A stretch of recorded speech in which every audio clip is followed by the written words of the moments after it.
Assalamualaikum warahmatullahi wabarakatuh. Selamat datang kembali di Gerbang Horor Raga Sukma. Terima kasih kepada teman-teman yang sudah mengikuti tayangan ini setiap Jumat malam. Bukan malam Jumat ya, karena malam Jumat itu jadwalnya penayangan webtoon Kemala. Nah, di malam berikutnya yaitu malam ini saya tidak nge-webtoon tapi akan berbagi cerita misteri. Nah, jadi teman-teman yang sudah mampir kemari, wah terima kasih sekali. Ini episode yang ke berapa ya? 15 mungkin, apa 14 saya lupa. Nah, pada kesempatan kali ini saya akan bercerita tentang satu peristiwa yang berhubungan dengan sebuah, apa ya, saya sebutnya bencana alam yang pernah terjadi di Jogja. Tahun 2006 kalau tidak salah ya.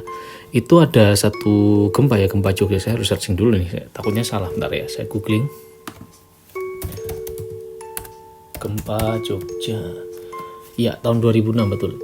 Jadi pada tahun 2006 itu ada satu peristiwa bencana alam yang cukup banyak menelan korban waktu itu, sampai teman saya yang jadi relawan di salah satu rumah sakit itu kerjaannya ngepel darah karena korbannya itu banyak sekali dan terjadi di wilayah yang rumah-rumahnya itu rumah tua gitu, sehingga pada ketika gempa terjadi itu sampai apa namanya ya, roboh gitu ya, rumahnya roboh menimpa orang yang mungkin masih tidur karena waktu itu masih pagi gitu. Adik saya aja waktu itu sampai Kebumen ya, jadi rumah saya di Kebumen itu sampai Kebumen loh, jadi efek gempanya itu kerasa sekali tahun 2006 itu. Apa namanya, pagi-pagi sekali gitu, karena jam 6 atau setengah 6 gitu, orang adik saya lagi mandi mau berangkat sekolah itu baknya cerak, baknya aja di Kebumen aja sampai begitu gitu. Apalagi yang pusat gempanya yang magnitudonya besar, wah itu nggak kebayang sih efeknya, memang sampai parah. Saya harus cerita dulu faktanya dulu ya. Waktu gempa ini terjadi, teman saya yang kuliah di Jogja itu, bahkan saya itu pas dengar dia cerita itu gedeg banget sama peristiwanya, karena malamnya, jadi begitu gempa rata ya, meratakan tuh rumah itu, malamnya itu di drop maling. Coba bayangin, gila nggak lo? Jadi di drop maling dari daerah lain, maling untuk nyolong sapi, untuk nyolong gitu. Itu di tengah bencana lo, ada orang sebiadab itu. Nah, saya saking pahamnya ya, ada orang bisa sampai berbuat sejauh itu, makanya saya bikin webtoon Kemala yang mana itu kontennya itu mengilustrasikan bahwa kita itu bisa lebih iblis gitu daripada iblis itu sendiri gitu. Nah anyway, tahun 2006 itu gempa terjadi, dan yaitu bencana alam. Innalillahi wa inna ilaihi raji'un kepada yang sudah berangkat ya, yang menghadap Tuhan. Tapi ini peristiwa yang akan saya ceritakan, ada dua peristiwa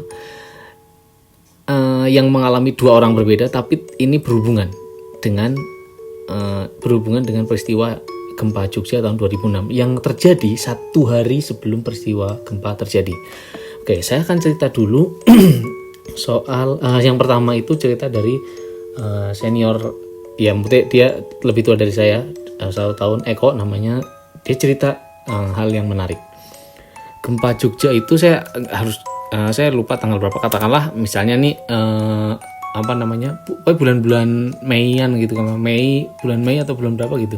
Itu tuh parah ya, jadi besar banget. Nah, teman saya satu hari sebelumnya itu mengalami peristiwa mistis yang disusul dengan peristiwa terjadinya gempa Jogja. Seperti apa peristiwanya? Dia itu suatu sore dia itu diajak sama temennya ke kampus, ketemu di kampus, diajak temennya untuk mengunjungi mbahnya. Ini cerita saya kalau pas mendengarkan ini, kok bisa ya kebetulan gitu. Jadi kayak saya ngerasa kayaknya emang sengaja nih peristiwa ini terjadi buat kamu gitu. Pada suatu sore Eko itu lagi di kampus nongkrong nongki, disamperin sama temennya, didot katakanlah ya, kok aku disuruh mamaku buat mengunjungi mbahku di Bantul gitu. Si Eko bingung gitu kan, waduh, terus kenapa nanya ke saya gitu.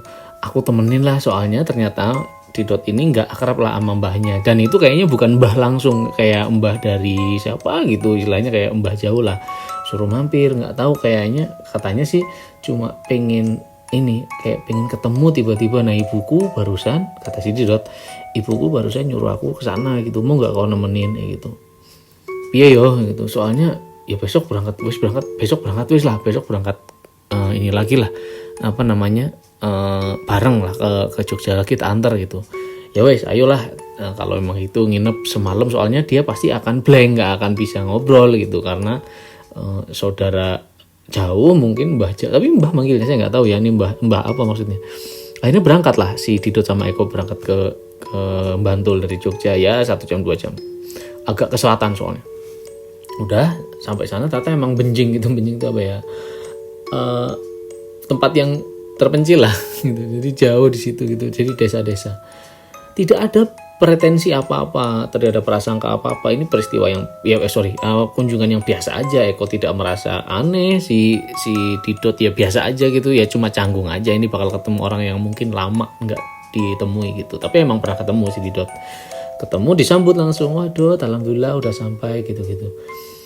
Itu sampainya bukan sore, jadi katakanlah gini, gempanya misalnya terjadi hari apa sih, hari apa, saya harus cek nih biar akurat nih, hari apa ini, ada hari apa, saya Google. 27 Mei 2006 pukul 5.54 tuh kan, pagi banget kan peristiwanya itu, sampai Kebumen itu soalnya, tapi saya nggak ngerasa, saya lagi di Bandung. Pokoknya katakanlah itu tanggal 27 peristiwa gempanya, tanggal 25 sore itu Didot ngajak Eko ke Bantul. Oke, berangkatnya sampai Bantul itu tanggal 25 ya. Berangkat sampai Bantul 25 sore. Mereka nginep juga tidak ada peristiwa apa-apa. Nah, hari berikutnya itu peristiwanya aneh terjadi. Ini karena kebiasaan kuliah kan pasti pada bangun siang tuh. Jadi kayak di desa nggak begitu gitu. Di desa tuh bangunnya ya, orang desa itu kan bangunnya gasik gitu kalau bahasa Jawa, pagi banget. Langsung pada si Eko dan si Didot ini masih belum terbiasa dengan suasana, masih tidur gitu kan, masih tidur, dibangunin lah sama mbahnya. Bangun, beduk itu udah siang gitu, mau sarapan dulu enggak? Aduh nggak biasa sarapan bah gitu. Oh ya sudah gitu. Kunjungannya aneh karena Didot ngerasa ini gue disuruh ke sini terus ngapain gitu, kirain ada peristiwa apa kendurenan apa nggak ada. Eko juga ngerasa ya udahlah gue nemenin lu doang kayak gitu.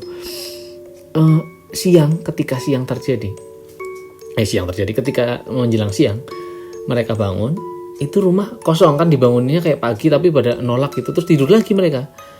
Siang-siang ketika kebangunannya siang lah, katakanlah jam berapa sih siangnya, 10 mungkin ya. Jadi kebangun tuh si Eko duluan yang bangun. Didot nggak ada. Terus seingatnya Eko, nih posisi rumahnya itu ngadep jalan. Seingatnya Eko itu mereka tuh jalan dari istilahnya, dia ngelihatnya katakanlah ada pohon mangga di kanan rumah. Kalau di depannya ya, di kanan rumah itu kalau kita dari posisi rumah kita, jadi kayak dari rumahnya mbahnya si Didot, di kanannya itu ada pohon mangga, terus kirinya kosong, katakanlah seperti itu, atau ada sumur. Nah, yang diingat ketika Eko keluar pagi-pagi itu kebalik posisinya. Nah, posisinya itu kebalik nih. Terus dia ngerasa, apaku yang salah gitu ya, tadi malam bukannya markir motornya tuh langsung ke kiri deh. Aku nggak, kalau kiri berarti kan dari kanan ya. Perasaan aku markir motor ke kiri, kenapa sekarang motor pindah ke kanan ya? Apa aku salah ngadep gitu ya? Bingung, saking bingungnya Eko. Eko itu punya pacar, jadi ditelepon sama pacarnya. Kamu di mana sekarang? Lupa ya kita mau ngapain. Nah, ini yang bikin Eko langsung ngerasa bego gitu ya. Dia itu harusnya ada janji sama pacarnya buat ketemu di mana gitu, untuk acara gitu ya, tapi janjiannya di Malioboro. Waduh, lupa aku sekarang di Bantul kayak gitu. Terus kayak gagap kan Eko, terus kok bisa gitu kayak gitu kan, kita udah janjian. Ya aku lupa ya, ini aku ngerasa aneh, kata si ceweknya gitu, ngerasa aneh. Kenapa? Ini aku lagi bingung, makanya aku nelpon kamu. Aku tuh janjian sama kamu kan di sini ya gitu kan. Jadi kayak udah janjian jam segitu. Aku di sini nih nungguin. Tapi aku ngerasa aneh loh. Kok gitu ke pacarnya. Si cewek ini telepon ke Eko. Aneh piye gitu. Ini Malioboro kok jalannya kebalik. Jadi dia lagi nunggu di jalan Malioboro. Malioboro waktu itu satu arah. Sekarang masih satu arah ya? Masih lah harusnya ya. Pokoknya satu arah, katakanlah ke selatan. Ini semuanya ngadepnya ke utara. Jadi semuanya kebalik gitu arahnya, apalagi ada pemutar balikan jalan. itu langsung somehow Eko langsung terasa connect gitu, nyambung. Kok iya ya, ini aku juga lagi di rumahnya Didot. Tadi malam aku itu nyampe, aku inget langsung ke kiri parkir motor di bawah pohon mangga. Sekarang aku keluar rumah, pohon mangganya pindah ke kanan, motorku juga ada di situ kayak gitu. Jadi kebalik lah ibaratnya, dia switch lah posisinya, kok switch gini, aku juga bingung ini kok bisa kayak gini ya, kayak gitu. Udah gitu nggak ada orang. Eko kan bingung, Didot mana ya? Keliling lah rumah si Eko tuh, keliling rumah nyariin. Lebih aneh lagi, nggak ketemu satupun orang. Saking paniknya kan dia. Loh, kemana sih orang-orang? Itu desa kayak desa mati, desa sepi banget si Eko. Dia lari dong. Ini ingat ya, Eko tuh nelpon, berarti ada koneksi sama orang lain. Tapi di desa itu nggak ada. Lah, Eko lari-lari tuh. Lari, muter-muter, nggak nemu orang satupun. Dia ngerasa kayaknya ada sesuatu deh. Terus dia balik lagi ke kamar, saking takutnya dia langsung tidur lagi. Dia ngerasa kayaknya aneh gitu, apa aku kesasar apa gimana gitu. Padahal tadi malam udah jelas berinteraksi, tadi pagi juga dibangunin. Dia meringkuk lagi, tidur gitu, tapi berdoa. Jadi kayak bismillahirrahmanirrahim. Saking takutnya, perasaannya somehow menakutkan gitu. Dan dia masih ingat obrolannya sama pacarnya barusan gitu. Tiba-tiba dia kayak digonjang-gonjang tubuhnya, bangun gitu. Yang bangunin Didot. Terus bangun, Dot, dari mana kamu? Loh, dari mana gimana? Aku di sebelahmu, kamu tuh ngigau gitu. Loh, bingung dong Eko. Ngigau gimana? Kamu tuh tadi dermimil tuh bahasa Jawa. Apa ya bahasa Jawa?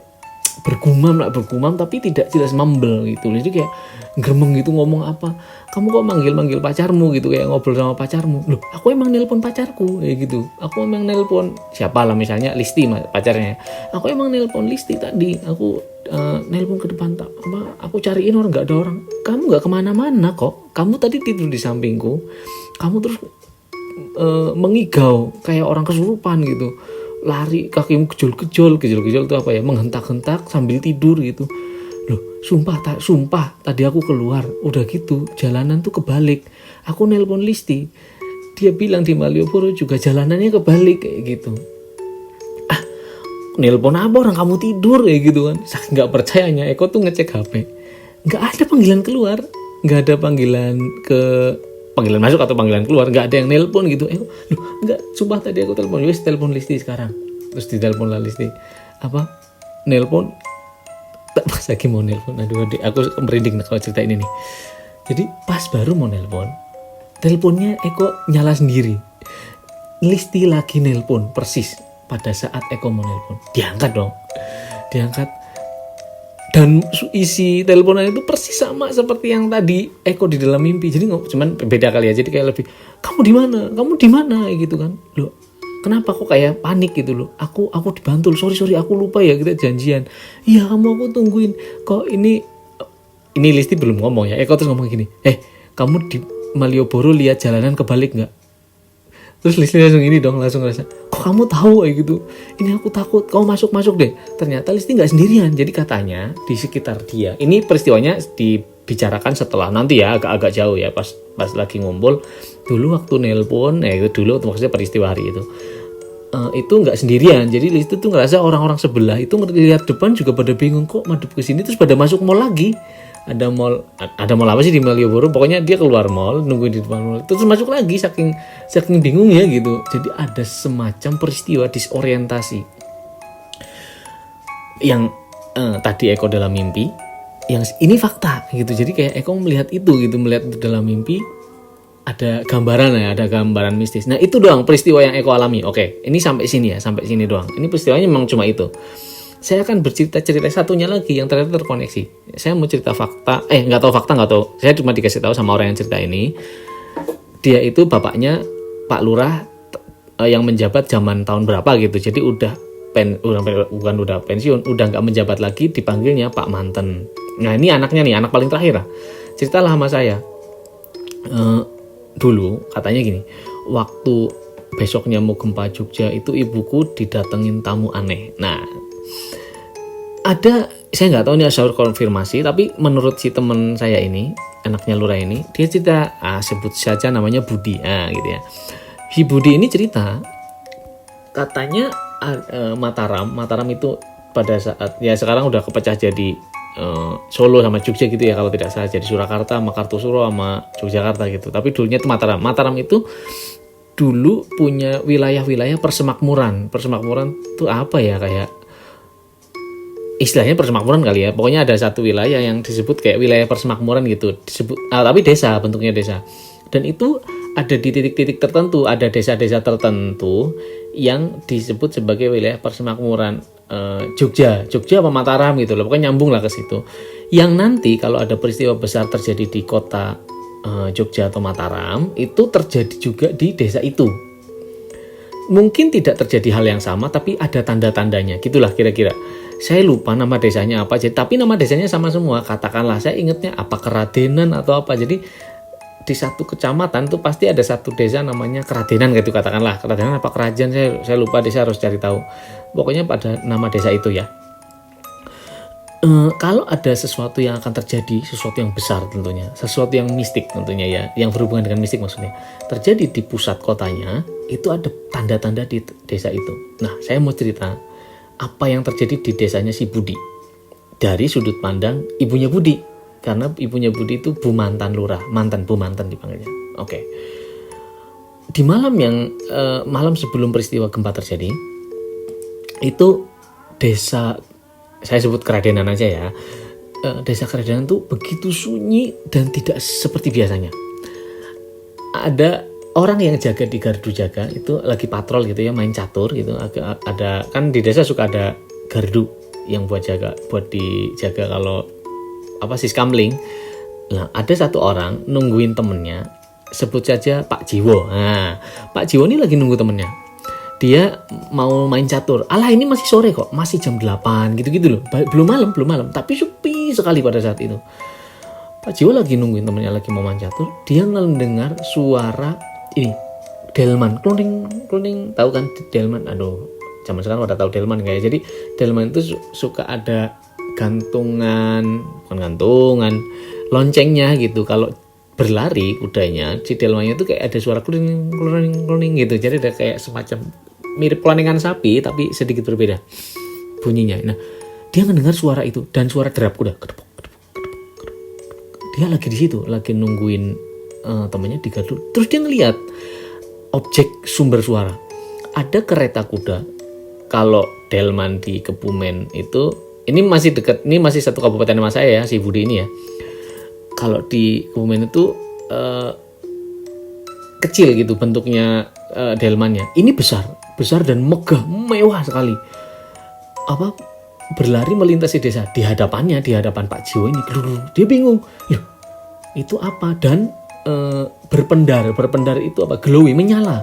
Si kereta ini menyala. Padahal ya bukan glow in the dark, biasa bentuknya, cuman somehow di